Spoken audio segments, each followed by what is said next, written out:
শুম্ভ নিশুম্ভ, চণ্ডমুণ্ড, এরা সবাই যখন সাফ হয়ে যায় তখন জানো শেষে কি হয়? কি দারুণ ব্যাপার! আমি যতবার ভাবি লোমহর্ষক ব্যাপার মনে হয় একেবারে। ভাবলেই একটা রোমাঞ্চ হয়ে যায়।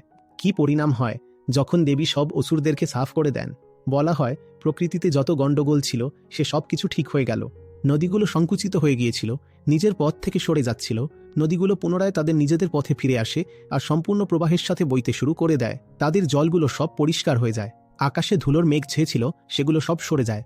সৌরপ্রভা আবার তার নিজের জ্যোতি বিকিরিত করতে শুরু করে দেয়। এই সমস্ত রাক্ষসেরা একটাই কাজ করত, তারা দেবীর কাছে ভোগের প্রস্তাব পাঠাত। দেবী পর্বতের শিখরে বসে আছেন আর একের পর এক তাকে আমন্ত্রণ পাঠানো হচ্ছে যে আমাদের রানী হও। আমরা বিশ্বজয়ী সমস্ত দেবতাদের হারিয়ে দিয়েছি, আর সমস্ত যে অমূল্য রত্ন আছে সেগুলোও তো আমাদের কাছেই আছে।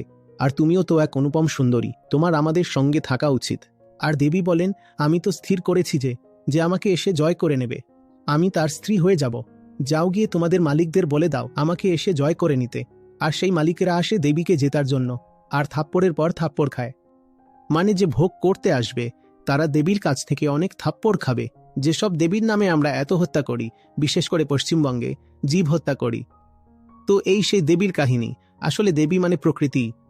আর ওই সমস্ত যত রাক্ষসীরা আছে এরা হচ্ছে তারা যারা প্রকৃতিকে ভোগ করতে চায়। তাহলে দেবী মানে তিনি, যিনি তাদের সংহার করেন, যারা প্রকৃতির সঙ্গে ক্রূরতা করে।